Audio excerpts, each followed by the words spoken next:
Okay, now what we've done is we've taken about 1 cup of popcorn and we've added some oil. And what you want it to be able to do is to thoroughly coat all of your kernels. So when you move it around, everything is coated. It's got plenty of oil in there. I'm not sure how much I added, but probably a few tablespoons. You don't want it to be a puddle of oil, but just enough to kind of coat everything thoroughly. Otherwise you'll burn your popcorn if you don't have enough oil. And we like to use red palm oil for making our popcorn. We've also used coconut oil. That adds a good flavor, but red palm oil is really good for health, and so we like to use that, and actually colors the popcorn, makes it kind of yellow looking. So that's what we like to use. Okay, now we have our popcorn and our oil, and we've turned our burner on to an 8.5. That's what works for my stove. You'll have to see what temperature works best for yours.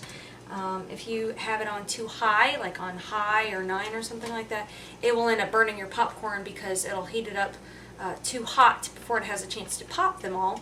And if you have it on too low, it will sit there too long at such a low temperature and it'll end up burning your popcorn before it has a chance to fully pop. So you want a high temperature but not too hot, and you don't want it too low. So I do an 8.5, and I've just kind of spread out my popcorn kernels to make sure that they are in a thin layer on the bottom of my pot, and I've got my lid on, and I've got a nice see-through lid so it's easy to tell when the popcorn's done. And so we're just going to, it's starting to sizzle here, and we're just going to wait for it to start popping, and we'll be back in a second. Okay, now it's popping pretty good and it's getting some steam. My mom always taught me to shake it. I don't really see a point in that. It doesn't seem to make any difference. Some people like to shake their popcorn. You don't really have to. Some people like to let the steam out. I think it supposedly makes it crispier, crunchier popcorn, but I've never really noticed a difference. So I just let it sit. And so we sit there and wait and watch, and I can see it's already about here with a cup of popcorn. You can do less if you need to. If you want to do a smaller batch, just make sure whatever size amount of popcorn kernels you use, you have enough oil to cover it. And it kind of is a thin layer on the bottom of whatever size pan you have. It'll depend on the size pan you have, how much popcorn it takes to cover the bottom. But I use 1 cup, and this is like a, I think this is a 12-quart stock pot.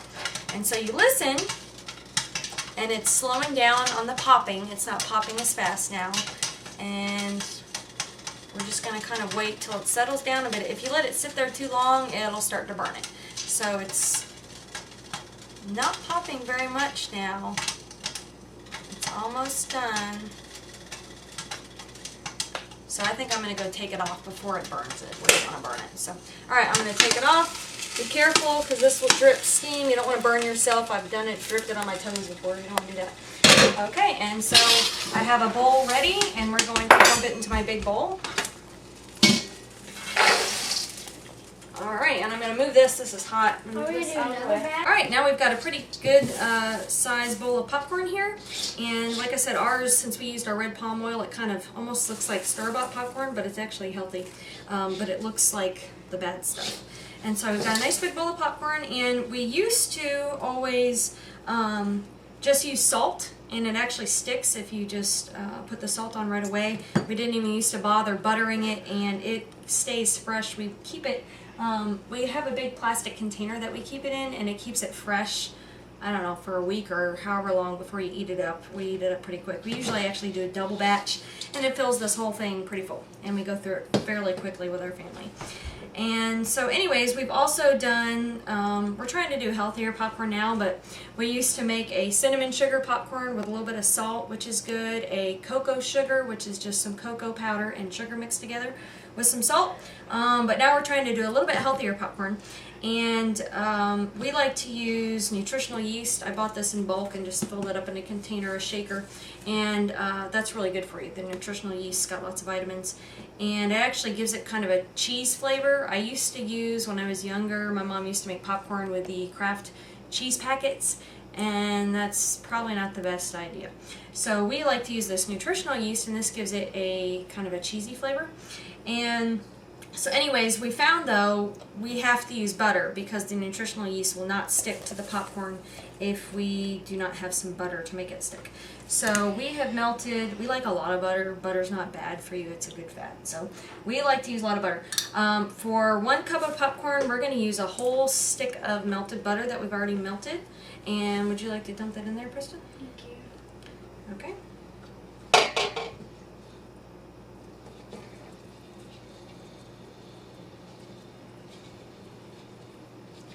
This is one of our favorite little afternoon snacks during snack time. We don't have it all the time, but it is nice. Alright, we got everything to fill it out. Alright, now we gotta stir it up to coat all that popcorn. Alright. And like I said, you can have it plain. You don't even need to put butter. You don't need to put salt. But we like, our favorite way to do it now is we like to do a generous amount of salt. You stir it up, Preston. And then we like to use a lot of this nutritional yeast, which has all those good vitamins. And it's really good to put a lot in there. And in order to put a lot, you have to put a lot of butter to make it stick. So, alright. And that's basically all there is to making popcorn. It's really simple. Don't go buy the microwave popcorn with all the chemicals. Just all you need is some popcorn. Of course, non-GMO popcorn would be ideal. We don't have that at the moment, but when budget allows, we will get some non-GMO popcorn. And all you need is a pot. Doesn't have to be a big pot. You can do a small batch, especially if it's just one person. And you can top it with all sorts of things. You can do garlic powder, Parmesan if you want to do something different, Italian seasoning. A friend of mine likes to do one with some like an Indian curry. You can really get really fancy with popcorn. No need to buy expensive popcorn that's full of all sorts of things. Make it interesting. Add whatever you want, whatever kind of seasonings you like, and enjoy.